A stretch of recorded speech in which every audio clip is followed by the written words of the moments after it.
সেউজীয়াবোৰ মোৰ প্ৰিয়। কথা শ্ৰীমন্ত বৰা, আবৃত্তি বৈকুণ্ঠ বৰা। অনুভৱৰ পৃষ্ঠাবোৰ পূৰ কৰিবলৈ তই সোঁৱৰাই দিলেহে হাতত কলম তুলি লওঁ। মোৰ অনুভৱে আজি পূৰ্ণতা পাইছে। থৰ থৰকৈ কঁপিব ধৰা মনটো ক্ৰমে স্থিৰ হৈ পৰিছে। ভাৱনাবোৰে হেঁচা মাৰি ধৰিলে কেতিয়াবা চিঞৰি চিঞৰি কওঁ, ঐ মন, তই স্থিৰ নহ কিয়? এজাক চেঁচা বতাহ খিৰিকিৰে সোমাই আহিছে। বতাহ চাকে মোক সুধিলে, তুমি কি ৰং ভাল পোৱা?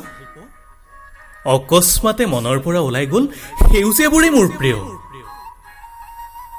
কিন্তু প্ৰিয় সেউজীয়াবোৰ চোন ক্ৰমাৎ ৰংবিহীন হৈ পৰিছে। চিনিব নোৱাৰা হৈছো নিজক কিম্বা ৰংবোৰক। ৰংবিহীন মনটোৱে আজি অকলশৰে অনুভৱ কৰে।